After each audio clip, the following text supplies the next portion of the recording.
Hello everyone, कैसे हैं आप सब। आई होप कि आप सब अच्छे होंगे। थोड़ा सा इधर अष्टजाम हो रहा है इसलिए आप सभी को साउंड सुनने को दिख रहा होगा, बट कोई बात नहीं, अपना ये सेशन चलता रहेगा। और इसी को मद्देनजर रखते हुए हम आप सभी के लिए लेकर आए हैं ITI प्रतियोगी प्रवेश परीक्षा से काफी मोस्ट इंपोर्टेंट प्रश्न, जो कि आपके प्रतियोगी यानी ITI एंट्रेंस एग्जाम के लिए काफी उपयोगी प्रश्न साबित हो सकता है। तो आप वीडियो के साथ बने रहें और वीडियो को प्लीज अंत तक देखिएगा और सभी का आंसर आप कमेंट बॉक्स में करने की कोशिश कीजिएगा। और वैसे छात्र जो टेस्ट में पहली बार शामिल हो रहे हैं तो उन लोगों के लिए बता दिया जाए 3 टेस्ट आप सभी के लिए ले लिया गया। अगर आप टेस्ट देना चाहते हैं तो आप अभी भी जाकर उस टेस्ट को दे सकते हैं। तो उनका चैनल के प्लेलिस्ट या डिस्क्रिप्शन में उसका लिंक दे दिया जाएगा, वहां से आप जाकर देख सकते हैं। तो अभी तक आपने चैनल को सब्सक्राइब नहीं किया तो चैनल को सब्सक्राइब कर ले और बेल आइकन को प्रेस कर ले, ताकि हमारे आने वाले अगले वीडियो का नोटिफिकेशन आप सभी को मिलती रहे। और वीडियो को लाइक करने के साथ साथ दोस्तों के साथ भी शेयर कर दे, ताकि और सब इस टेस्ट में शामिल हो सके। तो चलिए टेस्ट को आगे बढ़ाते हुए क्वेश्चन की तरफ बढ़ते हैं और क्वेश्चन काफी इंपॉर्टेंट है, तो आप वीडियो को प्लीज। और इसका फर्स्ट नंबर क्वेश्चन है जो कि काफी इंपॉर्टेंट है। प्रश्न क्या कह रहा है कि श्वेत प्रकाश में रंग होते हैं, तो श्वेत प्रकाश में कितने रंग होते हैं। तो आपके सामने 4 विकल्प दिया गया और प्रश्न काफी इंपॉर्टेंट और ये 2006 में पूछा गया प्रश्न है, इसलिए भी यह प्रश्न काफी इंपॉर्टेंट हो जाता है। तो इसका आंसर आप सभी को कमेंट बॉक्स में करना है। तो आपका समय शुरू होता है अब।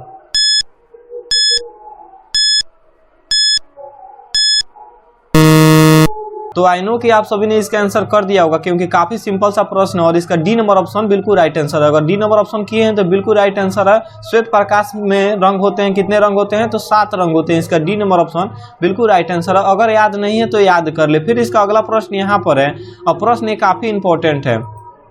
प्रश्न क्या कह रहा है कि जो वस्तुएं सभी रंगों का परावर्तित कर देती है उनका रंग होता है। तो जो वस्तुएं सभी रंगों को परावर्तित कर देती है उसका रंग क्या होता है। तो यहाँ पर इसका भी 4 विकल्प दिया गया और इसका जो भी राइट आंसर होगा आप सभी को कमेंट बॉक्स में करना है। तो कमेंट पूरा खाली है तो आप जल्द से जल्द इसका भी आंसर कमेंट बॉक्स में करिए। तो चलिए इसका टाइम शुरू होता है अब।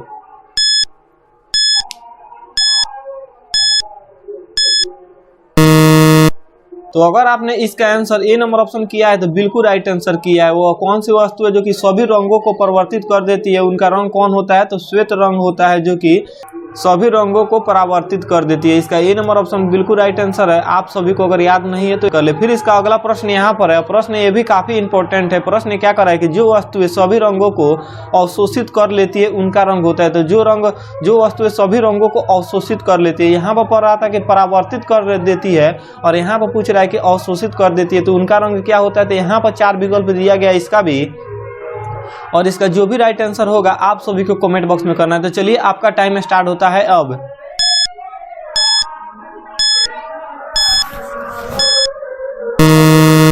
तो अगर आपने इसका आंसर बी नंबर ऑप्शन किया है तो बिल्कुल राइट आंसर है। वो कौन सी वो रंग है जो कि सभी रंगों को अवशोषित कर लेती है। तो काला रंग है जो कि सभी रंगों को अवशोषित कर लेती है, वह रंग काला है। इसका बी नंबर ऑप्शन बिल्कुल राइट आंसर है। फिर इसका अगला प्रश्न यहाँ पर है। प्रश्न काफी इंपॉर्टेंट है। तो ये प्रश्न क्या कर रहा है कि प्राथमिक रंग है, तो प्राथमिक रंग कौन सा है। तो यहाँ पर 4 रंग दिया गया और इसमें से पूछ रहा है कि कौन सा रंग है जो कि प्राथमिक रंग है। तो आपके सामने 4 विकल्प दिया गया और इसका जो भी राइट आंसर होगा आप सभी को कमेंट बॉक्स में करना है। गलत या सही जो भी राइट आंसर होगा आप सभी को कमेंट बॉक्स में करना है। तो चलिए कमेंट बॉक्स में इसका भी आंसर कीजिए।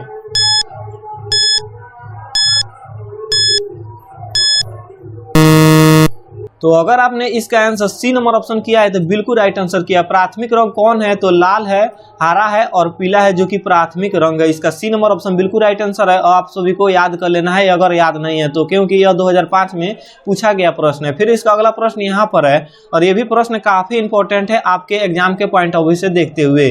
तो प्रश्न क्या कर रहा है कि वर्ण त्रिभुज के शीर्ष पर कौन से रंग दिखते हैं। तो वर्ण त्रिभुज के शीर्ष पर कौन से रंग दिखते हैं। तो यहाँ पर 4 विकल्प दिया गया है और ये भी 2009 में पूछा गया प्रश्न है। तो ये काफी इंपॉर्टेंट हो जाता है आपके ITI एग्जाम के लिए। तो आप इसका भी आंसर कमेंट बॉक्स में करें।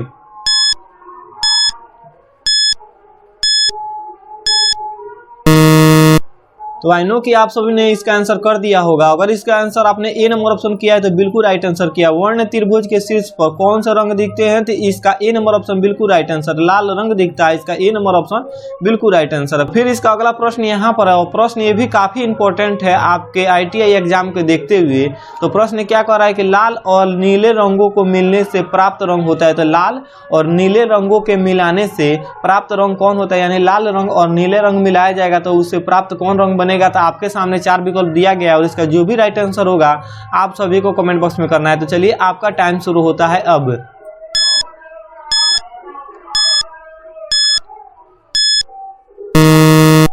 तो अगर आपने इसका आंसर डी नंबर ऑप्शन किया है तो बिल्कुल राइट आंसर किया है। लाल और नीले रंगों को मिलाने से कौन सा रंग प्राप्त होता है? तो मैजेंटा रंग प्राप्त होता है। इसका डी नंबर ऑप्शन बिल्कुल राइट आंसर है।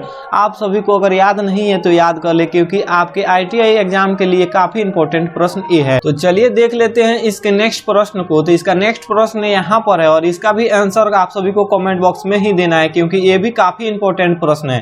तो प्रश्न क्या कर रहा है कि मनुष्य की आंख वस्तु के प्रतिबिंब आंख के किस भाग पर बनाती है? तो ये काफी इंपॉर्टेंट प्रश्न है और ये प्रश्न को मैं कई बार पूछ चुका हूं कि मनुष्य की वस्तु का प्रतिबिंब आंख के किस भाग पर बनता है? तो किस भाग पर बनता है? या आइरिस पर बनता है, या पुतली पर बनता है, या रेटिना पर बनता है, या कर्निया पर बनता है? तो किस पर बनता है? इसका जो भी राइट आंसर होगा आप सभी को कमेंट बॉक्स में बताना है। तो चलिए आपका समय शुरू होता है अब।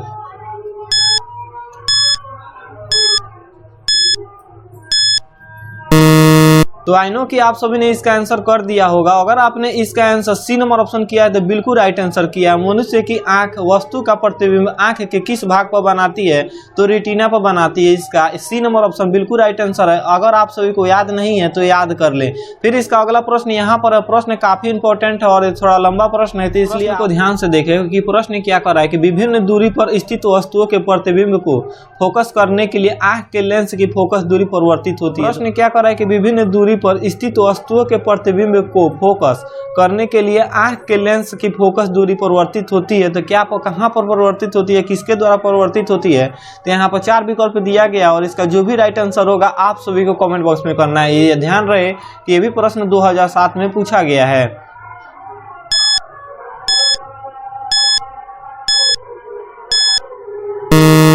तो किसके द्वारा आंख के लेंस की फोकस दूरी परिवर्तित होती है? तो सिलियरी पेशिया के द्वारा। इसका बी नंबर ऑप्शन बिल्कुल राइट आंसर है। अगर आप सभी को याद नहीं है तो याद कर ले, क्योंकि आप सभी का लॉन्ग से लॉन्ग क्वेश्चन भी पूछता है आपके ITI एग्जाम में। फिर इसका अगला प्रश्न यहाँ पर भी है और ये भी प्रश्न लॉन्ग है, ध्यान से देखें। तो प्रश्न क्या कर रहा है कि जब हम अनंत पर रखी वस्तुओं को देखते हैं तो लेंस और रेटिना के बीच की दूरी होती है तो लेंस की फोकस दूरी से, तो लेंस की फोकस दूरी से कितनी होती है? या आधी होती है, दुगुनी होती है, बराबर होती है, या अधिक होती है? मैं फिर से इसका प्रश्न बोल रहा हूं कि जब हम अनंत पर रखी वस्तुओं को देखते हैं तो लेंस और रेटिना के बीच की दूरी होती है लेंस की फोकस दूरी से कितना होती है? यहाँ पर प्रश्न पूछ रहा है कि लेंस की फोकस दूरी से कितना होती है। तो यहाँ पर जैसे कि 4 विकल्प इसका दिया गया है और इसका जो भी राइट आंसर होगा आप सभी को कमेंट बॉक्स में बताना है। तो चलिए आपका समय अब शुरू होता है। इसका आंसर आप कमेंट बॉक्स में कीजिए।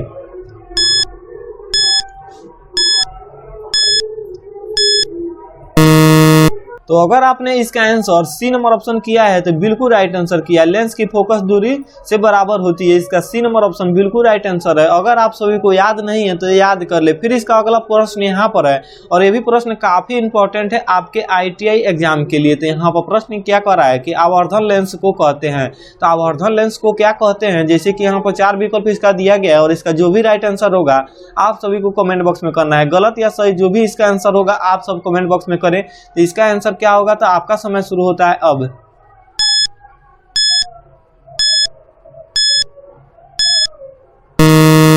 तो आई नो कि आप सभी ने इसका आंसर कर दिया होगा। आप सभी को पता है कि ये भी 2008 में आप सभी के एग्जाम में पूछा गया है। तो इसका आंसर अगर आपने ए नंबर ऑप्शन किया है तो बिल्कुल राइट आंसर किया। आवर्धन लेंस को कहते हैं, क्या कहते हैं? तो सरल सूक्ष्मदर्शी कहते हैं। इसका ए नंबर ऑप्शन बिल्कुल राइट आंसर है। अगर आप सभी को याद नहीं है तो ये भी याद कर लें। फिर इसका अगला प्रश्न यहाँ पर है और प्रश्न काफी इंपॉर्टेंट है। यहाँ पर प्रश्न क्या कर रहा है कि एक उत्तल लेंस सरल सूक्ष्मदर्शी की तरफ प्रयुक्त किया जाता है। एक उत्तल लेंस सरल सूक्ष्मदर्शी की तरफ प्रयुक्त किया गया है। यहाँ पर गया है पूछ रहा है जिसकी आवर्धन क्षमता 5 है। जिसकी आवर्धन क्षमता क्या है? 5 है। तो लेंस की फोकस दूरी होगी, तो लेंस की फोकस दूरी कितनी होगी? तो आपके सामने 4 विकल्प दिया गया और इसका टाइम आप सभी को 10 सेकंड का देते हैं। तो आप इसका आंसर कमेंट बॉक्स में करें।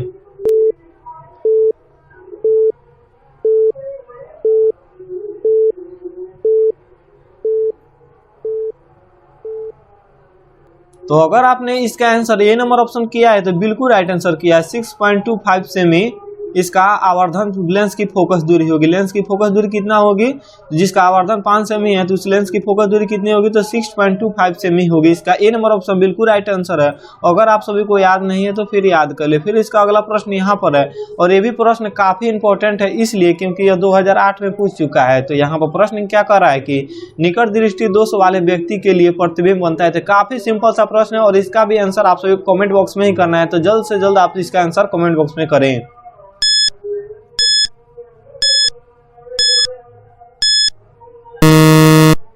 तो आई नो कि आप सभी ने इसका आंसर कर दिया होगा। अगर आपने इसका आंसर बी नंबर ऑप्शन किया है तो बिल्कुल राइट आंसर किया है। निकट दृष्टि दोष वाले व्यक्ति के लिए प्रतिबिंब बनता है, कहाँ पर बनता है, तो रेटिना से पहले बनता है। इसका बी नंबर ऑप्शन बिल्कुल राइट आंसर है। और आप सभी को पता है जैसे कि यह 2008 में पूछा गया प्रश्न, तो ये काफी इंपॉर्टेंट हो जाता है। तो फिर इसका अगला प्रश्न यहाँ पर है, और ये भी प्रश्न काफी इंपॉर्टेंट है आपके ITI एग्जाम के लिए, क्योंकि ये भी 2010 में पूछा गया प्रश्न है। तो प्रश्न क्या कर रहा है कि निकट दृष्टि दोष को दूर करने के लिए प्रयोग किया जाता है। तो काफी सिंपल सा ये भी प्रश्न है। तो प्रश्न क्या रहा है कि निकट दृष्टि दोष को दूर करने के लिए प्रयोग किया जाता है। देखते हैं कि कौन सबसे पहले कमेंट में करते हैं इसका आंसर।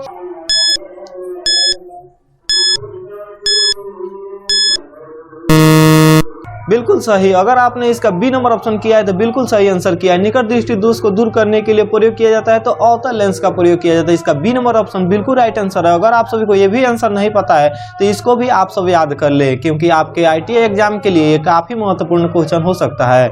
तो चलिए देख लेते हैं इसके अगले प्रश्न को, और ये भी प्रश्न काफी इंपॉर्टेंट है। तो प्रश्न क्या कर रहा है कि जिस काल का कोई लिखित विवरण उपलब्ध नहीं हो कहा जाता है। तो जिस काल का कोई लिखित विवरण उपलब्ध नहीं हो तो उस काल को क्या कहा जाता है। तो ये भी काफी इंपॉर्टेंट प्रश्न है, और इसका भी आंसर आप सभी को कमेंट बॉक्स में ही करना है। तो चलिए इसका आंसर यहाँ पर 4 ऑप्शन दिया गया है, और इसका जो भी राइट आंसर होगा आप सभी को कमेंट बॉक्स में करना है। तो प्रश्न फिर से बोल दे रहा हूँ कि जिस काल का कोई लिखित विवरण उपलब्ध नहीं हो कहा जाता है। तो क्या कहा जाता है। तो यहाँ पर 4 ऑप्शन दिया गया है, इसका आंसर भी आप कमेंट बॉक्स में करें।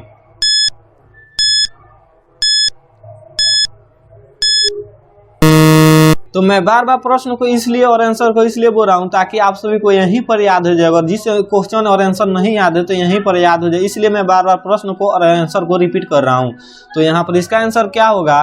तो अगर आपने इसका आंसर ए नंबर ऑप्शन किया है तो बिल्कुल राइट आंसर किया है। जिस काल को कोई लिखित विवरण नहीं हो, जिस काल का कोई लिखित विवरण नहीं हो उस काल को क्या कहा जाता है। प्रागैतिहासिक काल कहते हैं। इसका ए नंबर ऑप्शन बिल्कुल राइट आंसर है। अगर याद नहीं हो तो याद कर ले। फिर इसका अगला प्रश्न यहाँ पर है। प्रश्न ये भी काफी इंपॉर्टेंट है आपके ITI एग्जाम के लिए। तो यह प्रश्न क्या कह रहा है कि आदि मानव ने सर्वप्रथम किस पशु को पालतू बनाया। तो आदि मानव ने किस पशु को पालतू बनाया। तो यहाँ पर 4 विकल्प दिया गया है, और इसका जो भी राइट आंसर होगा आप सभी को कमेंट बॉक्स में करना है। तो इसका आंसर आप कमेंट बॉक्स में जरूर करें।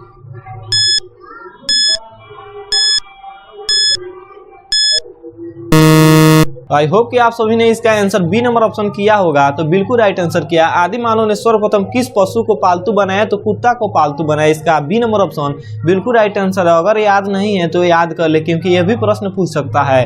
तो फिर इसका अगला प्रश्न यहाँ पर है, और प्रश्न ये भी काफी इंपॉर्टेंट है। तो प्रश्न क्या कह रहा है कि आधुनिक होमोसेपियंस मानव का उद्भव किस काल में हुआ। तो आधुनिक होमोसेपियंस मानव का उद्भव किस काल में हुआ। तो यहाँ पर आप सबके सामने 4 विकल्प दिया गया, और इसका जो भी राइट आंसर होगा आप सभी को कमेंट बॉक्स में देना है। तो इसका आंसर क्या होगा तो आप कमेंट बॉक्स में जरूर करें।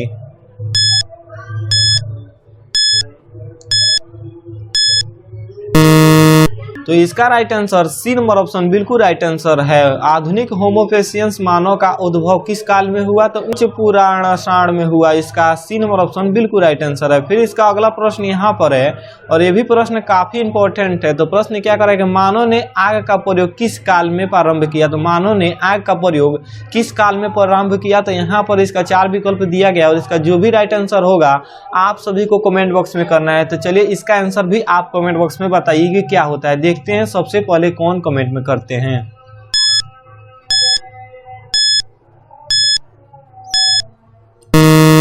तो मानव ने आग का प्रयोग किस काल में प्रारंभ किया। तो अगर आपने इसका आंसर बी नंबर ऑप्शन किया तो बिल्कुल राइट आंसर किया। मानव ने आग का प्रयोग नवपाषाण काल में युग में किया। इसका बी नंबर ऑप्शन बिल्कुल राइट आंसर है। आप सभी को याद कर लेना है, नवपाषाण काल। फिर इसका अगला प्रश्न यहाँ पर है, और प्रश्न ये भी काफी इंपॉर्टेंट है। तो प्रश्न क्या कर रहा है कि मानव ने सर्वप्रथम किस धातु का प्रयोग किया। तो मानव ने सर्वप्रथम किस धातु का प्रयोग किया। तो ये भी काफी इंपॉर्टेंट प्रश्न है। तो इसका भी आंसर आप कमेंट बॉक्स में जरूर करें।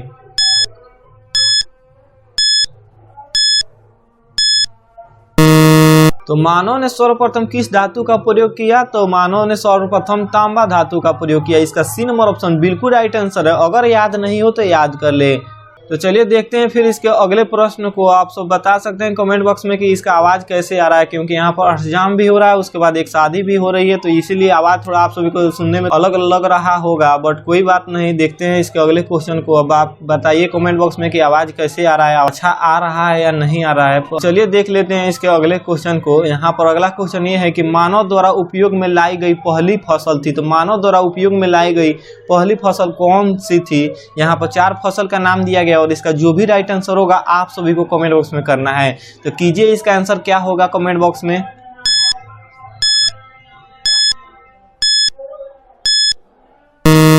तो इसका आंसर अगर आपने सी नंबर ऑप्शन किया है तो बिल्कुल राइट आंसर किया है। मानव द्वारा उपयोग में लाई गई पहली फसल कौन थी, तो गेहूं थी। तो आप ये बताइए कि गेहूं का फसल कहां से आया उस टाइम में। तो आप ये कमेंट बॉक्स में बता सकते हैं कि गेहूं का फसल उस टाइम में कहां से आया। तो अब देखते हैं इसके अगले प्रश्न को, और इसका आंसर ये हो जाएगा सी नंबर ऑप्शन। मानव द्वारा उपयोग में लाई गई पहली फसल कौन थी, तो गेहूँ थी। फिर देख लेते हैं इसके अगले प्रश्न को। तो इसका अगला प्रश्न ये भी काफी इंपॉर्टेंट प्रश्न है। तो प्रश्न क्या है कि मानव खाद्य पदार्थों का उत्पादक एवं उपभोक्ता कब बनाते हैं। काफी इंपॉर्टेंट प्रश्न है और इसका 4 विकल्प यहाँ पर दिया गया है, और इसका जो भी राइट आंसर होगा आप सभी को कमेंट बॉक्स में करना है। तो चलिए आपका समय शुरू होता है अब।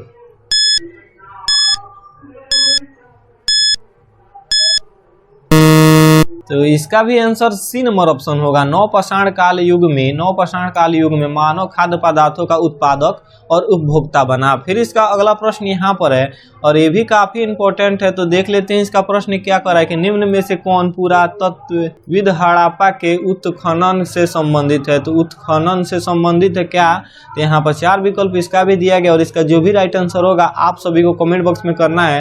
तो चलिए इसका भी आंसर आप कमेंट बॉक्स में कर सकते हैं।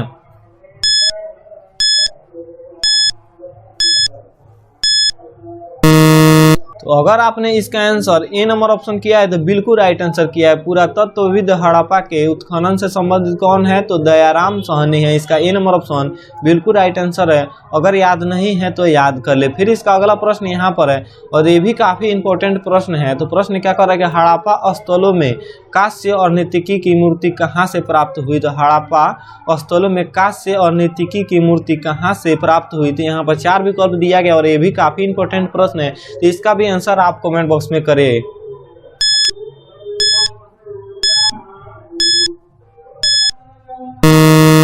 तो आई नो कि आप सभी ने इसका आंसर कर दिया होगा। अगर आपने इसका आंसर डी नंबर ऑप्शन किया है तो बिल्कुल राइट आंसर किया। हड़प्पा स्थलों में कांस्य और नर्तकी की मूर्ति कहाँ से प्राप्त हुई, तो मोहनजोदाड़ो से हुई। इसका डी नंबर ऑप्शन बिल्कुल राइट आंसर है। अगर याद नहीं है तो याद कर ले। थोड़ा आज का क्वेश्चन थोड़ा कम ही रहेगा क्योंकि यहाँ पर बहुत ज्यादा आवाज हो रहा है, इसलिए वीडियो बनाने में भी अच्छा नहीं लग रहा है। चलिए देख लेते हैं इसके अगले प्रश्न को। तो इसका अगला प्रश्न यहाँ पर है और ये भी काफी इंपॉर्टेंट है। तो प्रश्न क्या कर रहा है कि प्रसिद्ध पशुपति की मुहर कहाँ से मिली है। तो यहाँ पर 4 विकल्प दिया गया और इसका जो भी राइट आंसर होगा आप सभी को कमेंट बॉक्स में करना है। तो चलिए आपका टाइम स्टार्ट होता है अब।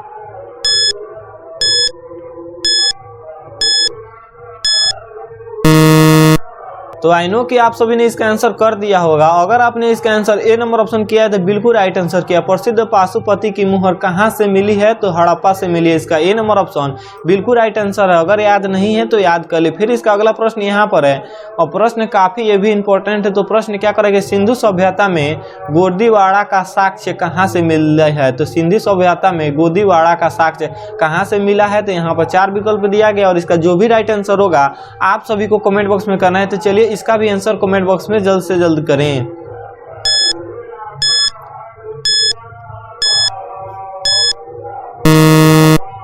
तो इसका आंसर आपने क्या किया है। अगर आपने इसका आंसर डी नंबर ऑप्शन किया तो बिल्कुल राइट आंसर किया। सिंधु सभ्यता में गोदीवाड़ा का साक्ष्य कहां से मिला है, तो लोथन से मिला है। इसका डी नंबर ऑप्शन बिल्कुल राइट आंसर है। आप सभी को याद कर लेना। फिर इसका अगला प्रश्न यहाँ पर है और ये प्रश्न इसी से रिलेटेड है कि सिंधु सभ्यता में विशाल स्नानागार कहां से प्राप्त हुआ। तो इसका भी 4 विकल्प दिया गया और इसका जो भी राइट आंसर होगा आप सभी को कमेंट बॉक्स में करना है। तो जल्द से जल्द इसका भी आंसर आप कमेंट बॉक्स में करें।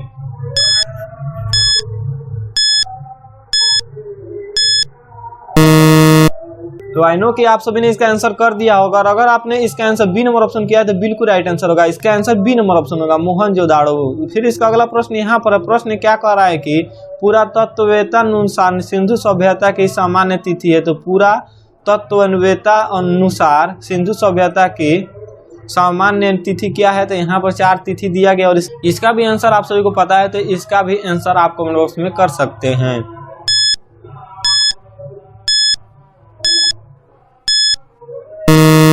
तो इसका आंसर बी नंबर ऑप्शन आप सभी को याद कर लेना, 2500 से 1700 ईसा पूर्व में। फिर इसका अगला प्रश्न यहाँ पर है और प्रश्न ये भी काफी इंपॉर्टेंट है। तो प्रश्न क्या करेगा, भारत में मूर्ति पूजा का आरंभ कब से माना जाता है। तो भारत में मूर्ति पूजा का आरंभ कब से माना जाता है, तो यहाँ पर 4 विकल्प इसका भी दिया गया है और इसका जो भी राइट आंसर होगा आप सभी को कमेंट बॉक्स में करना है। तो जल्द से जल्द इसका भी आंसर आप कमेंट बॉक्स में करें।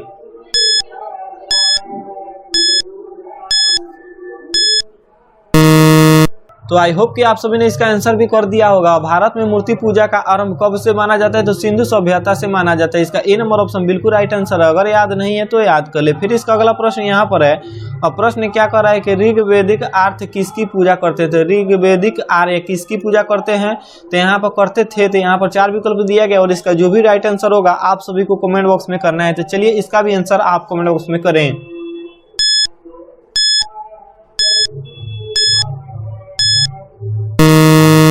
तो अगर आपने इसका आंसर ए नंबर ऑप्शन किया है तो बिल्कुल राइट आंसर किया है। ऋग्वेदिक आर्य किसकी पूजा करते थे, तो प्राकृतिक की पूजा करते थे। इसका ए नंबर ऑप्शन बिल्कुल राइट आंसर है। फिर इसका अगला प्रश्न यहाँ पर है और ये भी काफी इंपॉर्टेंट है। प्रश्न क्या कर रहा है कि आर्य भारत में सबसे पहले कहाँ बसे थे। आर्य भारत में सबसे पहले कहाँ बसे थे, यहाँ पर 4 विकल्प दिया गया और इसका जो भी राइट आंसर होगा आप सभी को कमेंट बॉक्स में करना है। तो चलिए आपका समय शुरू होता है अब।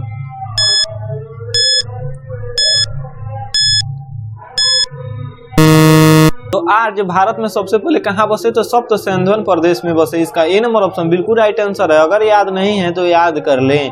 फिर इसका अगला प्रश्न यहाँ पर है और ये भी काफी इंपॉर्टेंट क्वेश्चन है। तो प्रश्न क्या कर रहा है कि आर्यों का मूल निवास स्थान था, तो आर्यों का मूल निवास स्थान कहाँ था, तो इसका भी 4 विकल्प दिया गया और इसका जो भी राइट आंसर होगा आप सभी को कमेंट बॉक्स में करना है। तो इसका भी आंसर आप कमेंट बॉक्स में जरूर करें।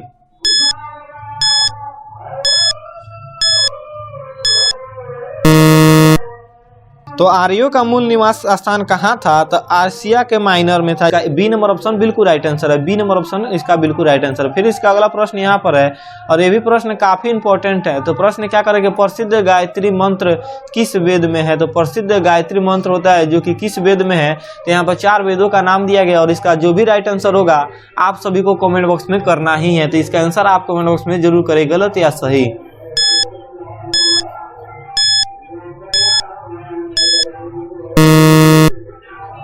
तो आई नो कि आप सभी ने इसका आंसर कर दिया होगा। प्रसिद्ध गायत्री मंत्र होता है जो कि किस वेद में है, तो ऋग्वेद में है। इसका ए नंबर ऑप्शन बिल्कुल राइट आंसर है, आप सभी को याद कर लेना। फिर इसका अगला प्रश्न यहाँ पर है और ये भी प्रश्न काफी इंपॉर्टेंट है। प्रश्न क्या करेगा, सत्यमेव जयते युक्ति कहाँ से ली गई है। तो सत्यमेव जयते युक्ति कहाँ से ली गई है, तो यहाँ पर 4 विकल्प दिया गया और इसका जो भी राइट आंसर होगा आप सभी को कमेंट बॉक्स में करना है। तो चलिए इसका भी आंसर आप कमेंट बॉक्स में कीजिए कि क्या होगा इसका आंसर।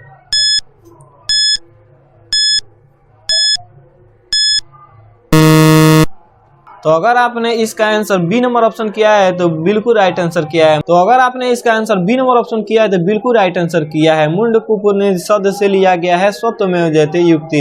यहाँ पर आप सभी का 30+ क्वेश्चन हो गया जो कि आपके ITI एंट्रेंस एग्जाम के लिए काफी इंपॉर्टेंट प्रश्न था। तो आप अब कमेंट बॉक्स में बताएं कि आपका आंसर कितना स्कोर कितना तक रहा। बताएं कि आपका कितना इसमें से पहले से आंसर पता था और कितना का नहीं पता था और कितना क्वेश्चन आपके सामने नया देखने को मिला।